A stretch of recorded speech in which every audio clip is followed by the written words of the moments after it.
Ya que tenemos una mejor idea de cómo se establecen los acuerdos internacionales, vamos a hablar de algunas convenciones que son importantes para la conservación de los recursos naturales. La más importante tal vez es la Convención sobre la Diversidad Biológica, o CBD, que ha sido mencionada anteriormente. La CBD es una convención marco que crea un amplio conjunto de principios y metas para la conservación de la biodiversidad, así como las estructuras de cooperación internacional. Establece tres objetivos clave. Primero, la conservación de la diversidad biológica. Segundo, el uso sostenible de sus componentes. Y tercero, el reparto justo y equitativo de los beneficios derivados de la utilización de los recursos genéticos. Sus dos protocolos establecen obligaciones más detalladas en relación con algunos de estos objetivos. En el 2010, la Conferencia de las Partes de la CBD adoptó el Gran Plan Estratégico de Biodiversidad 2011-2020, que incluye los objetivos de Aichi. Las metas de Aichi son objetivos específicos y cuantificables que deben lograr los países antes del 2020 en toda una serie de sectores.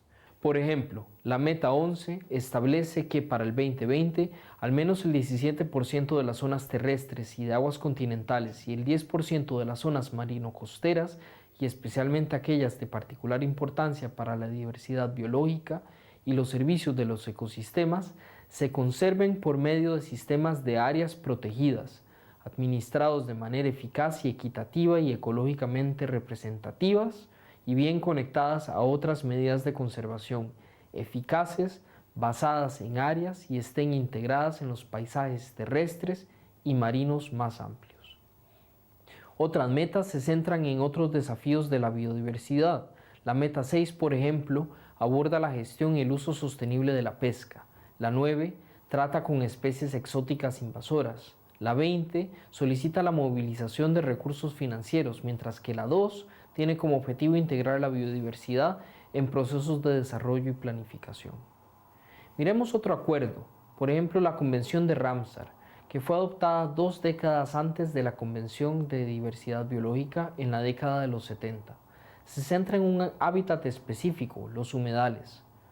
Ramsar incluye obligaciones generales para el uso racional de todos los humedales dentro de un país. También establece una lista de humedales de importancia internacional, a los que se aplican las obligaciones especiales de gestión y conservación.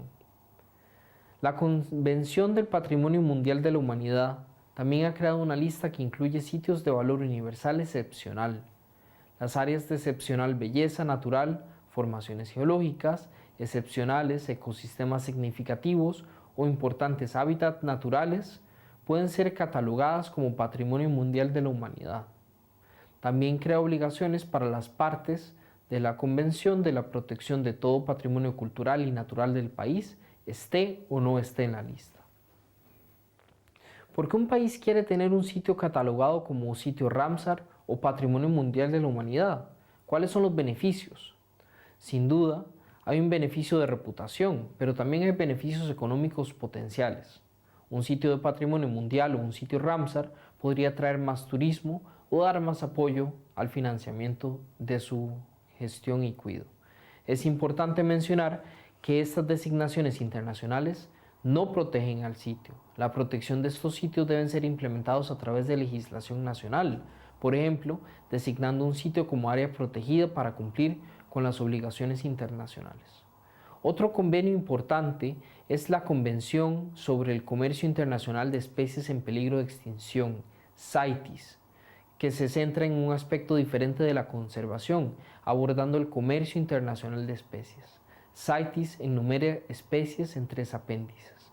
Para las especies enumeradas en el apéndice 1, como el elefante africano, no se permite ningún tipo de comercio internacional. Eso significa que cualquier comercio internacional de marfil de elefante viola la convención, con algunas excepciones, como por ejemplo que el marfil se haya desarrollado antes de la convención. Los países deben crear y hacer ejercer las leyes que prohíban la prohibición, importación y exportación de marfil de elefante y enjuiciar efectivamente a los traficantes que quiebren esas leyes para que CITES sea implementada efectivamente. Los otros dos apéndices enumeran especies que pueden comerciarse con los permisos apropiados. Las especies que figuran en el apéndice 2, como el hipopótamo, solo pueden comerciarse si se cuentan con los permisos de exportación e importación adecuados.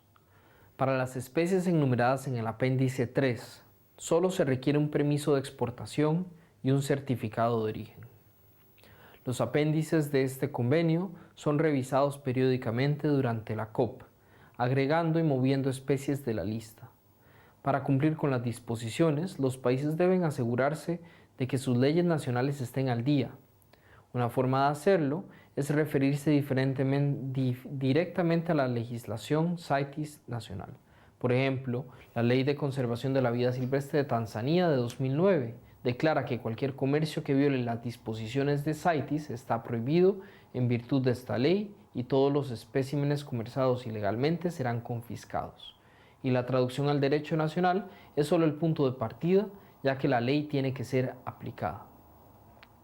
Ahora bien, la Convención sobre la Conservación de las Especies Migratorias, o CMS, por su acrónimo en inglés, también incluye apéndices que enumeran especies y las especies enumeradas bajo CITES, que no son necesariamente iguales. La CMS crea un marco para los acuerdos y memorándums de entendimiento entre países donde se encuentra una especie en particular o estados implicados.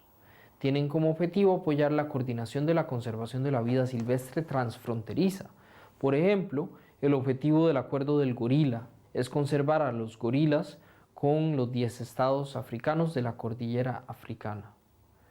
La Convención de las Naciones Unidas sobre el derecho de los usos de los cursos de agua internacionales para fines distintos de la navegación también aborda el tema de la conservación de un recurso transfronterizo.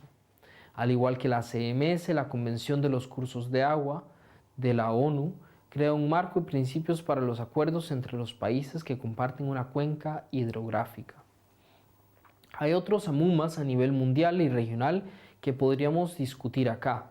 La Convención de las Naciones Unidas sobre el Derecho del Mar y la Convención Marco de las Naciones Unidas sobre el Cambio Climático son particularmente relevantes, y hay importantes acuerdos regionales como la Convención Africana sobre la Conservación de la Naturaleza y de los Recursos Naturales y las convenciones de mares regionales como el Convenio de Barcelona para la protección del mar Mediterráneo de la contaminación, que son realmente importantes y que deberán ser tomadas en consideración más adelante.